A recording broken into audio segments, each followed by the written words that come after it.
Shalom, family. I have been doing a little bit of investigation to the book of Peter, and First Peter and Second Peter. And many people, they like to use, the camps love to use Second Peter 3:15 and 16 when it comes to Paul. But we're finding out there's a lot of things wrong with the Bible. We understand how it was put together. We understand there are many flaws, and anyone said there's no flaws, then they are lying. Ask that person to go into the Bible and show the Father's name, and you cannot do it. This is why it's a huge discussion and a huge fight. All right. Camps like to go to 2 Peter 3:15 and 16 and said, see, Paul is legit because Peter, they believe Peter wrote Peter. And they saying Peter called Paul a beloved brother.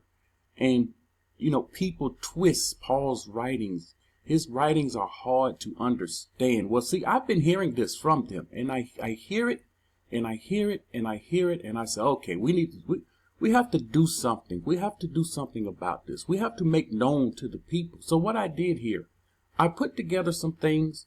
I want you to see some things. Once I started digging into this, quickly, I started seeing flags popping up everywhere. And I was like, oh my, look at this. Look at that. I didn't realize this. I didn't realize that.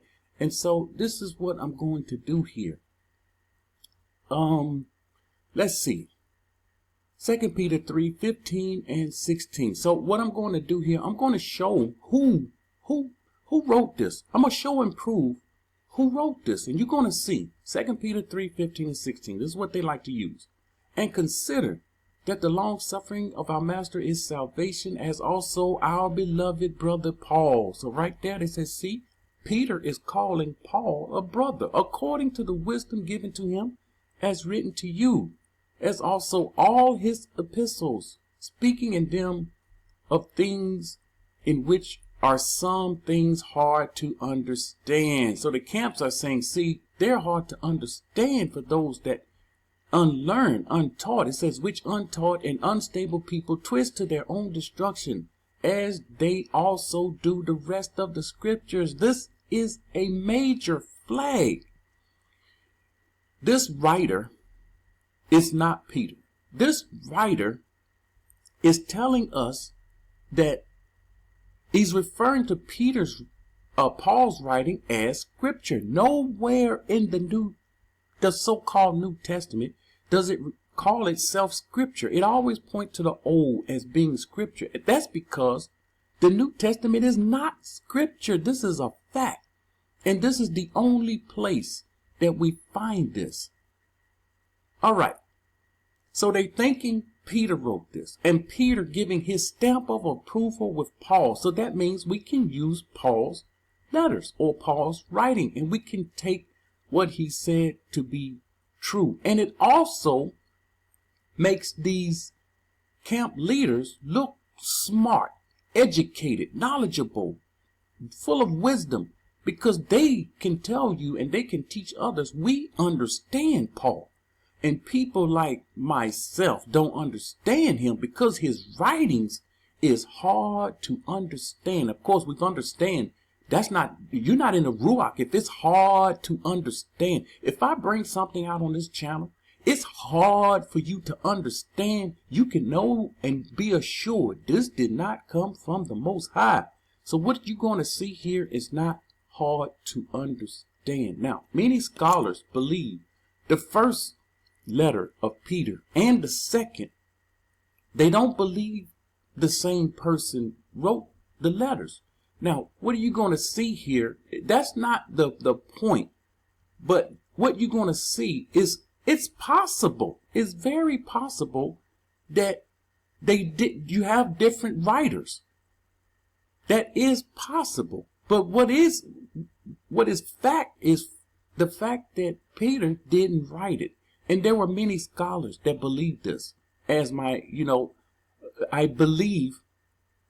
I know Peter didn't write it. I'm going to show in a second here. It says the first epistle of Peter, usually referred to simply as First Peter, and often written 1 Peter. in the book of the New Testament. The author presents himself as Peter, the apostle. I'm going to use the Roman Catholic word here. The reason why this person, even Paul himself, they made this title. It's a Roman Catholic title, and I consider them apostles. The original ones, they were not apostles. They are the original ones. They're ambassadors. Everybody else are fakes and phonies. You have fakes and phonies, and we will see many of them pop up in the New Testament. And following Roman Catholic tradition, now this is a fact, that this person is following the Roman Catholic tradition. The epistle has been held to have been written during the time as Bishop of Rome. Now this is what they're saying. They're calling Peter the Bishop of Rome because they knew what was spoken upon him. He would build his assembly. Bishop of Antioch, though neither title is used in the epistle. You can't find Bishop of Rome, but they claim Peter was the Bishop of Rome.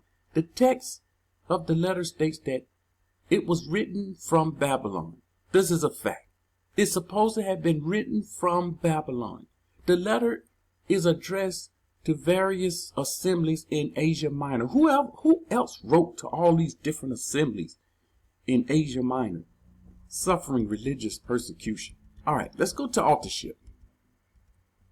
The authorship of 1 Peter was traditionally being attributed to Apostle Peter, or the original Peter, the ambassador Peter, because it bears his name. This is the only reason why. Because it bears it. Well, there's his name. He's saying he's the one. His name is written there. And we see, he says, I am Peter, apostle. He identifies himself as the author in 1:1. We're going to see that. Although the text identifies Peter as his author, the language, watch this. This is what I'm going to bring out. The language. I'm going to show you the language this person speaking is not of Peter. And we can use the New Covenant to show that. The so-called New Testament to show that. The dating, even the dating. You notice, he mentioned Paul's letters. Paul's letters. So this was written after Paul's letters. So well beyond when Paul wrote. And this is impossible. Why? We understand Peter was much older. We understand this is definitely impossible. And most of the new so-called New Testament was written around the 70 AD time. So the language, the dating, the style, the structure of the letter have led many scholars to conclude that it is pseudonymous, the author unknown. This is what it's saying. Many scholars, this author is unknown, and I agree. Just like the book of Hebrew, this author is unknown, but I pretty much know who's in charge of this. Many scholars argue that Peter was not the author of the letter because its writer appeared to have had a formal education in rhetoric. We understand the one that walked with Yahushua, he didn't have an education in rhetoric and philosophy. He was not a philosopher. But 1 Peter and 2 Peter, we see philosophy heavily. We see it heavily, and we see a language and a tone, and I'm going to show it. And an advanced knowledge in the Greek language. He did not have an advanced knowledge in the Greek language, but we know who did have advanced knowledge in the Greek language. Okay, I'm going to jump down. It says other scholars doubt the Peter authorship because they are convinced that 1 Peter is dependent on Pauline epistles. This is a fact, and thus was written after Paul the apostle's ministry. These letters were written after Paul's ministry, after what Paul was doing, and because it shares many of the same motifs, the motifs of the espoused to Ephesians, Colossians, and the pastoral epistles. So we see, I see it. I see who's doing this. And I know for a fact he did not write, Peter did not write Peter. All right, let's show you. This is how it begins. Peter, 1:1. Watch this. Peter, an apostle of, it's supposed to be Yahushua HaMashiach, to the strangers scattered. Now, this is so ambiguous. We understand the wicked one is ambiguous. And see, the righteous are clear of who they're talking about. This is not clear who you're talking. What strangers? And see, the other people that's for Paul and these letters, they're going to say, well, these were the people that were scattered and they were strangers in the land. Well, guess what? We wasn't the only strangers. Strangers is people we don't know. And so we don't know who you're talking about here. Scattered throughout Pontus, Galatia. Don't these names sound familiar? Cappadocia, Asia, Bithynia. These are the same places that Paul was in. So you see this pattern. You're going to see this pattern again and again. This is according to the letters of Paul. It's right in line with the letters of Paul. And Peter did not talk this way. Here's another problem. In 1 Peter, you see 1 Peter 1:1 and 2 Peter 1:1. These are the only places in the so-called New Testament where he referred to himself as an apostle. Now, this is very important because if he only referred to himself as an apostle here, why don't he refer to himself as an apostle other places? Or why the New Covenant, the New Testament didn't refer to him as an apostle in other places? But we see someone else doing this. Paul. Look at this. 19 times you will see. I want you to understand something here. People, of course, when you read the scripture, you have to investigate this. This is what I've done. You have to see what's going on. You have to look at this very, very closely. It has to be scrutinized. Look at this word, apostle. I just put in apostle. Singular.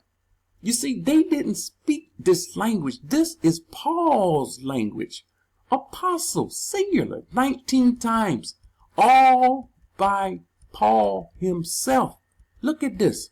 All Paul himself.